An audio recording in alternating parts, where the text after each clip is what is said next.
Il y a des fois la question chez des étudiants qui étudient l'histoire, mais c'est possible qu'un État démocratique comme la Suisse, l'Allemagne, la France, l'Espagne, l'Amérique, le Canada, qu'un État démocratique fasse du terrorisme, c'est possible, ou c'est complètement absurde. Je dis, c'est pas absurde. Si on regarde avec la France, on a en 1985 un moment où les Américains ou les Français voulaient faire des tests nucléaires dans le Pacifique. Donc c'est le président Mitterrand de la France voulait faire des tests nucléaires. Mais Greenpeace, qui est une organisation NGO pour protéger l'environnement, ils ont dit on ne veut pas ces tests nucléaires et ils sont allés directement là où les Français voulaient faire les tests nucléaires avec un bateau. Rainbow Warrior, le nom du bateau. Donc Paris, ils n'étaient pas contents à Paris et donc il fallait trouver une solution. Et ils ont pris le service secret, il s'appelle DGSE, Direction Générale Sécurité Extérieure. Et là, le chef du service secret, c'était Admiral Pierre Lacoste. Ils ont fait une opération qu'ils appelaient Opération Satanique. Et qu'est-ce qu'ils ont fait? Ils ont pris des agents, et les agents secrets, ils sont allés à New Zealand.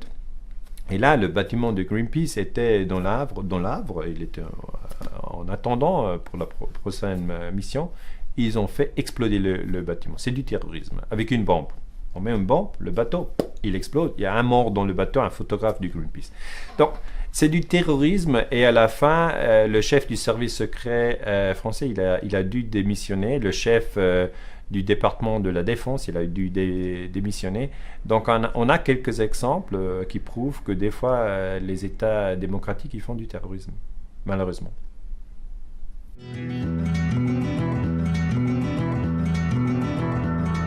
Dans la guerre froide, on a eu des armées secrètes qui s'appelaient Gladio en Italie. Ils existaient aussi en France et d'autres pays. Et ces armées secrètes, ils avaient la fonction de combattre le communisme. L'idée, c'était s'il y avait une invasion des Russes, de l'Union soviétique, de l'Europe, on devrait quand même se battre aussi derrière les lignes. C'est pour ça ce qu'on appelait les armées secrètes « stay behind ». Et pour cela, ils ont eu des caches d'armes, où ils ont eu des explosifs, où ils ont eu des armes. Et l'OTAN a coordonné toutes ces armées secrètes. Ils se sont préparés pour une invasion qui n'a jamais eu lieu. On a un document du service militaire italien qui dit très clairement que Gladio a eu deux fonctions. Une fonction, c'est d'attendre les soviets qu'ils arrivent et les combattre. Et la deuxième fonction était de se préparer pour un cas d'urgence, donc un cas exceptionnel, mais qui était lié à la peur que les communistes en Italie et les socialistes en Italie deviennent trop forts. Et le juge italien Felice Casson, qui a fait les recherches sur les armées secrètes en Italie et d'autres pays, il a trouvé que cette opération très spéciale, très secrète, que ces armées secrètes ont fait, c'était la stratégie de l'attention.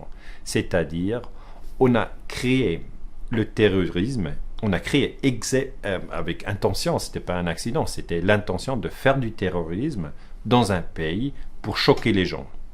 Donc, si vous venez avec moi dans la tête, dans l'année 1972, on a eu un attentat terroristique en Italie, à Peteano, il y a eu quelques morts. Et le juge italien Felice Casson, il a fait les recherches sur cet attentat. Il a trouvé, ce qui est très très intéressant, que les informations à la télévision, à la radio, des premiers jours, des premiers ans, étaient fausses. Parce que là, on a dit que c'était les brigades rouges, que c'était les extrémistes de la gauche. Et il fallait 10 ans ou plus pour trouver la vérité. Et donc c'est à dire, aujourd'hui on sait, les historiens savent que pour trouver la vérité sur un acte terroristique, il faut plusieurs années.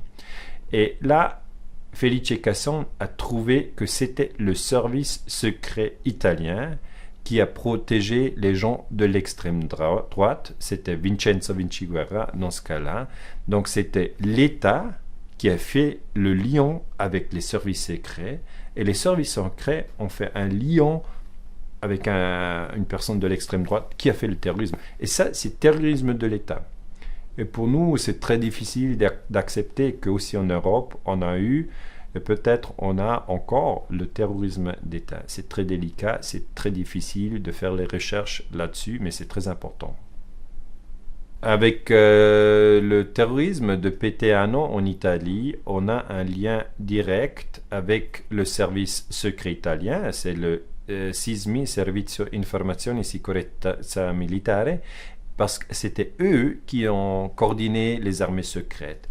Et après, on a un lien direct avec l'OTAN, parce que l'OTAN a eu l'idée de mettre en place ces services secrets, ces armées secrètes dans tous les pays en Europe. Et même dans l'OTAN, on a trouvé des structures clandestines. C'était le Clandestine Planning Committee, CPC, et le Allied Clandestine Committee, ACC, qui ont coordonné ces armées secrètes en Europe. Ce qui est intéressant, c'est que le Parlement européen a protesté fortement dans 1990, quand on a découvert ces armées secrètes la première fois. Et là, ils ont dit, mais c'est incroyable, il faut faire des recherches sur le terrorisme en Europe. Il faut aussi demander à l'OTAN ce qu'ils ont fait dans la guerre froide en Europe. Parce que là, ça nous vient la question du terrorisme manipulé, ce qui pose la question si un État, des fois, est manipulé dans une situation de choc. C'est la stratégie de la tension. Et ce choc, après, permet aux politiciens de dire on va faire ça et ça. Les gens, ils acceptent plus facilement parce qu'ils sont choqués.